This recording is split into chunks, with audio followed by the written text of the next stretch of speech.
Jesus, even the f***ing DreamWorks logo shows the cruel kidnapping of the poor Moonfisher. This movie is unexpectedly terrifying. Today is best day ever. Alien narration. I am O. I has been given this name by my many, many friends. Good morning.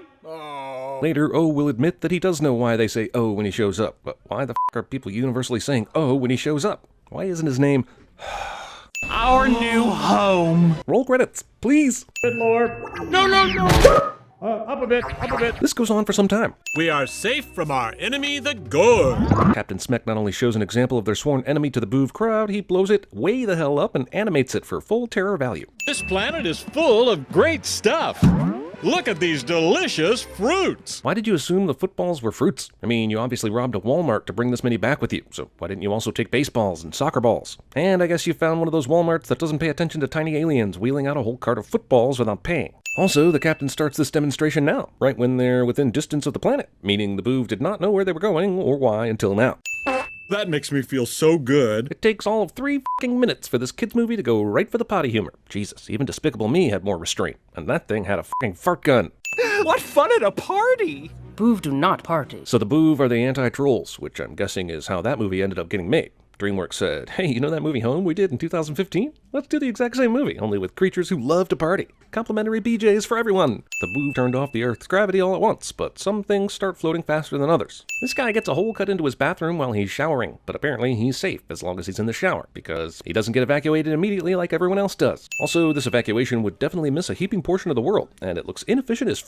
I know the Boov are expert colonizers and everything, but they're not city planners for humans, right? How did they get all these f***ing houses, and know where to plant the trees and shit? And even though the city looks huge, they captured everyone in the f***ing world. Sure, you can technically fit the entire human population in a place the size of New York City and all, but that's standing right next to each other. These people have individual houses. Also, if they gathered up all the people in the world, what happens to, like, the Eskimos or people who live in the jungle? They're supposed to immediately adapt to using a microwave and having a 2-car garage. And that also means all of your warlords, psychopaths, and dickheads are randomly living next door to decent families. This planet may be a bit of a fixing-it-upper. Yeah, but apparently it's got the same breathable atmosphere as you have back at your last place, which is super goddamn convenient. Also, the Boov landed on this planet 5 seconds ago, yet hundreds have decided to walk into laundromats and nail salons to amp up the hilarity. This shot suggests that there are just as many bicycles in this city as there are toilets, and that grand pianos are anywhere near both of those items. It also suggests that DreamWorks is incapable of making a movie without toilet humor. Also, these toilets from a huge city are all being removed at the same time, but are all perfectly empty and clean. Residents may now enter Sector 179. That is me! Were these guys ever told what Sector 179 is? They just found out what planet they were going to about 2 minutes ago. How did they explain to everyone where they needed to go all around the world? I feel like this movie could have been better if it didn't try to condense the evacuation and repopulation of the Earth in 6 minutes. Welcome home, neighbors. Boov do not have neighbors. How the f*** do these assholes reproduce? They don't party, they don't have neighbors, they always run away from things. I'm gonna guess it's some kind of spore reproduction, but that's entirely a guess. Whoever lived out here put a cookbook with a bunch of science books. One of these things is not like the other. One of these things just doesn't belong. Calling bullshit on O brushing his teeth by the toilet here, since they were all floating into space the last time we looked. If this one cat's here, there should be a ton of others, especially in the big city. And if they took the pets too, why'd this asshole get left behind? Is this Kirk Cameron's cat? Sorry, pig. Mom's not here. Gasp! Do you mean the evacuation technology wasn't 100% foolproof? The Boov just got here. I mean, they're still moving in and everything. So how did Tip have enough time to not only set up her hideaway here, but create all this anti-Boov propaganda? Prepare for your dance attack! Tip set up this Rube Goldberg contraption in case someone came by instead of an alarm, or something that could actually combat one of these assholes. While this explains how cartoon Riri can reach the gas and brake pedals, it does not explain how she can see over the dashboard. Also, as we're about to see, the streets are filled with Boov walking around, but somehow Tip will be able to avoid all that business and not be seen driving around ever. Hello? Jesus Christ, we get it. Nobody likes O. But if he were this toxic, why didn't they just leave him at the last place? We talk only because I'm not allowed to move. You are always saying the funny things. Why is O the only one that consistently talks like this? I know he's supposed to be weird and offensive to the Boov, but there's no reason why he always talks how we think an alien should talk, and the others just occasionally do it. Parties are useless and take up valuable Boov time. What the f*** do these assholes do that require any time whatsoever? What the f*** are these things? I shall send an Evite to you so you can join later. God damn it. It's like the screenwriters wanted to combine a fish out of water story with an alien story, using dialogue they think millennials actually use. Your invite has been sent to entire galaxy! Our enemy, the Gorg, will receive it. How? You mean the Boov and the Gorg use the same emailing system or whatever the f? This is just a lazy way to stir up conflict. And how many Boov accidentally hit that send all button out of the billions of them? O can't be the only dumbass alien in their population, right? And you don't even have to be a dumbass to make this mistake. You are fugitive Boov. Initiating self-destruct. No! Why not just take him to jail instead of simply blowing up his ride? The abduction of the entire human race took a couple minutes, and the Boov rounded everyone up with no problem. But they can't locate one of their own kind that's right next to them. Guess the little suction thing missed this bike when it considered all bikes useless, despite being out in the open. You know, for a girl that's trying to escape the alien hordes and find her mother, Tip sure is taking her sweet-ass time at this market. Lifeform detected, not human. Motherfucker, if this is how these things operate, there'd be at least 1 million more people like Tip that were accidentally holding their pet. Dang, movie doesn't even alien right. Gentle Boo, I want ideas. Movie completely wastes a vocal performance from Steve Martin that's at least trying to go for it. He doesn't do many movies these days, people, so we need to make them count. You are all invited to a party. Just head to the Milky Way. Turn right at the Big Dipper. Third planet from the sun. If O's invite was intended for all the Boov who are on Earth, then why the f did he include these directions? At first, the problem was explained to us that because O sent the invitation, the Gorg would be able to track them down just because of the signal or whatever. So why did everyone freak out at first if they didn't know what the invitation actually said? If O sends an invite that makes any sense, then it doesn't matter if the Gorg got it or not. Also, O didn't have the idea to send the Evite out until he talked to Kyle at the crosswalk, which means he did a tremendous amount of recording and editing for this invitation within roughly 6 seconds. I am putting you in charge. Has anyone been in charge? I mean, O's just hanging out in a market that's nearby to where the chase began in the first place.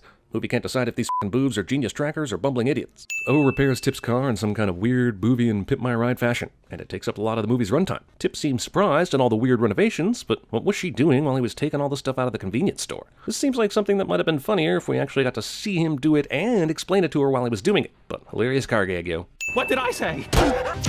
We interrupt this home movie to bring you an episode of Tom and Jerry. I guess there's no way that this easily seen car will be detected in their flight from New York to Paris. Okay, seriously movie, what's the timeline here? Because it's still the same night that Sheldon and Rihanna escaped, twice. Then the Grand Poobah did his world broadcast. Then the Boo police started looking for them in the same place after O had fixed the car. So when did O have the f***ing time to install a goddamn hot dog machine in the car? You just have pets for fun and companionship. Rihanna's performance here makes her role in Battleship look better and better each minute. This is a funny gag, but why was the seat already set on the very back setting? Especially since they've been lined up perfectly until now. Huh? This Boov gets security cam footage from the store that somehow tracked the pimped out car as it sped miles away from the camera's reach. You guys had to ruin the Statue of Liberty? Statue of Smack. Neglecting that this happened in one day, why the f*** is the Statue of Smack out in the middle of f***ing nowhere?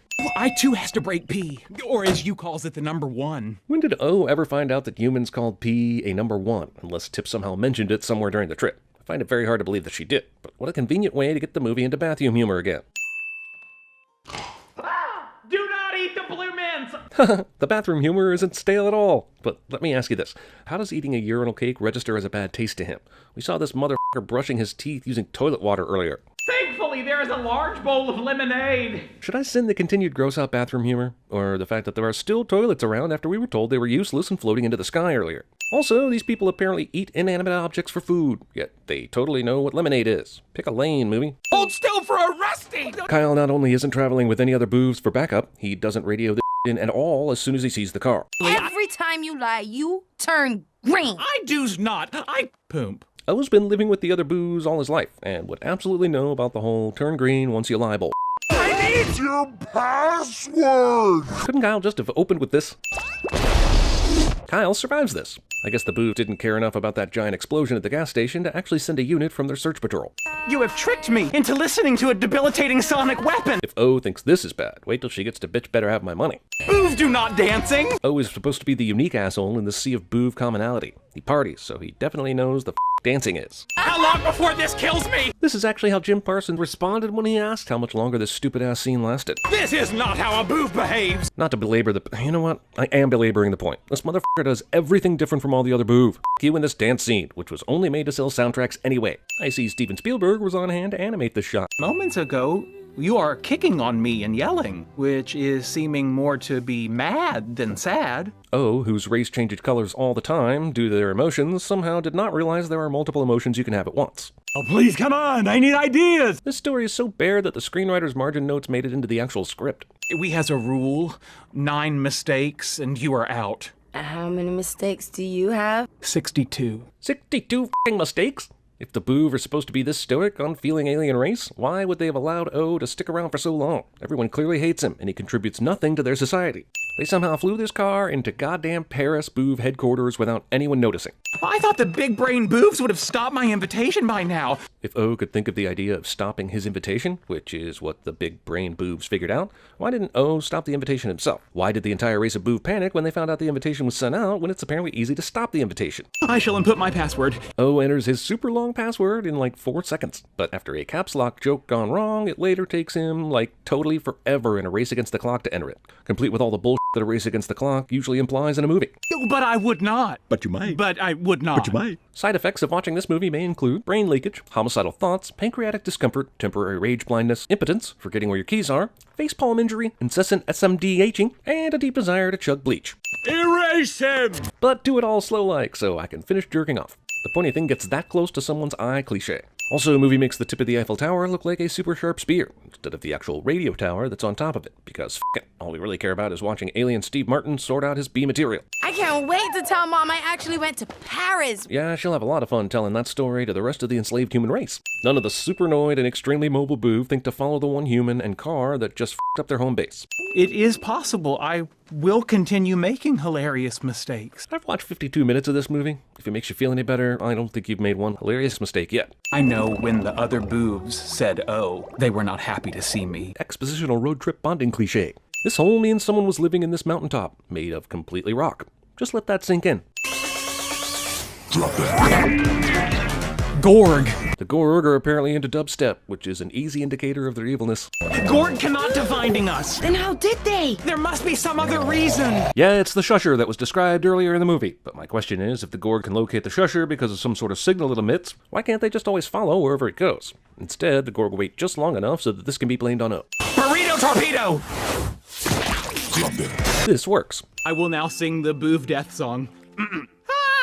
This has low probability of success! Oh, how I wish the paying movie-going public said the same thing to this f***ing movie. It is Gorg Super Chip! How does O know this? And why is he so good at fixing apparently merging technologies from different alien breeds? Was he a mechanic back in Booville? A movie that has time for a makeup montage apparently ain't got time to explain that. Whoa, that's a lot of people. It's still not nearly the amount of people this movie thinks it is. Also, apparently they've been peacefully enslaved for at least several days here without any hint of an uprising against this unarmed and incompetent Boov population. Look, over there! That's where we saw my mom! In the midst of 7.3 billion people, Tip eagle-eyes the exact location of her mother. I guess she's got some fancy zoom and enhanced contact lenses. Gorg Mothership will be here soon. I know O doesn't know what the Gorg are really after, but if the Gorg get to Earth and find that their sworn enemies have gone, why would they give a shit about the planet? The only thing that keeps them going is the stone-fueled Boov hunting rage boner. I know they're busy escaping the Gorg here, but nobody at least recognizes the fugitive Boov whose picture was plastered all over the world for the last several days. This magic super chip can simply be inserted into anything, and it makes that thing better, despite being incompatible with probably anything except Gorg hardware. Look, there are like a million ways to design a spaceship, so why does everything have to look like a discount Death Star? Okay, so the Boov are on the run, and it's great O stuck that thingy in the hoo-ha to make it work, but the Gorg have a lot more of those things, right? They should be able to outrun them in no time flat and finish off this Boovicide. We need a new captain. I thinks it should be O. Kyle way overestimates O's qualifications based on the slightest bit of evidence, mere minutes after everyone hated him for all the stupid mistakes he's ever made. He also takes charge of this situation and guesses everyone else feels the same way based on this same evidence. You are not the only Boov who makes mistakes. My mistake is not being your friend. Oh, f***ing please. All hail Captain O! Captain O? Was this directed by Francis Ford Coppola? Wait. I still remember. Jesus, this movie has more unnecessary songs in it than the live-action Beauty and the Beast remake. Sure, nobody's seen the hot mom who's been looking for her daughter this whole time. Tip travels from New York to Paris, then to Australia, where she knows the entire world's population is located, and searches for 3 minutes for her mother, then promptly gives up. Feels like these Boovs are doing more celebrating the new captain than they are continuing to evade the closely trailing mass of heavily arm-sworn enemies. I can't believe it! Neither can I, considering the Gorg was literally right on their tail. But somehow the Boov ship gave them a juke move on the way back to Earth, then landed. Then O was able to find Tip inside this mass of humanity, none of whom beat him to death for being one of their alien oppressors. All the people talking to Tip's mom peel away in dramatic I finally found my mom fashion. What does breaking the key in the lock do? Don't they have buttons inside the car that automatically unlock the door? And even if somehow breaking the key off in this particular lock made it impossible to unlock the driver's side, the passenger side is still okay to go, right? Also, what does O expect to happen if he dies in this scenario? He just stranded his friend and her mom in a car in midair and expected them to figure out how to get down? It worked! The ship's stopping! And somehow it will create a giant Force Awakens rift in the ground, trap O, and won't be able to stop its momentum so that this movie can have 5 extra minutes of bullshit. You were scared. I almost made a number 3. Not too hard. It is still a possibility. And we're back in our lane now, movie. Thanks for your correction. Even though the Gorg have been shown not to be the bad guys, he still has spikes and skulls on his body, so he ain't completely innocent. What was in that thing? It is entire next generation. All of them. Remember, this rock was just sitting in the Gorg's office on a pedestal. That's where the Gorg keep their entire generation. Just sitting out in the open, easily knocked over. I was always told not to put all your children in one basket. Also, holy for most of this movie, Captain Smek has enslaved 2 species. Somebody get him tried immediately for war crime. What the He's a DJ? Apparently that Gorg is Last Gorg. Seems like he could have sent a message out to the Boov that his only remaining children are in that rock that their captain carried around, and we wouldn't have needed this movie to help him get it back. But what do I know? 2 fucking weeks later and everything is back to normal? Christ, this movie should just go ahead and admit it exists in a timeless fucking wormhole. I guess it's supposed to be funny that this big brain Boov is still playing dead after all this time. But what I don't find funny is that someone had to carry this Boov around so that it could play dead everywhere it went. What is happening to my body? And instead of any satisfying characterological discoveries for the final part of the movie, we get another fucking dance sequence with a Rihanna song. It has a new start in a new home. And now, every day is best day ever. Until I ran into all the racists in the world who don't cotton to our new alien species.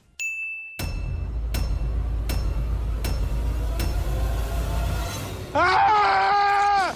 That's right! That's right! Ever since CinemaSins began, the most requested thing has been TV Sins, and now it's a reality. Click the link in the description below to check it out. And now, the audio outtakes. That's all I need! And this remote control. Who am I? I'm f***ing Luke. Who the f*** are you?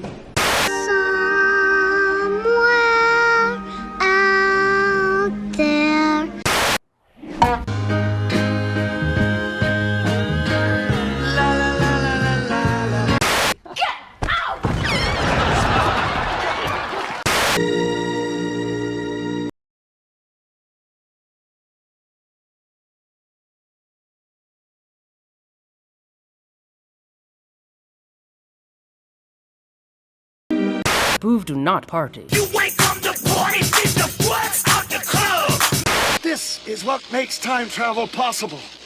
The flux capacitor. This is heavy duty, Doc. Vincent! We happy? Yeah, we happy.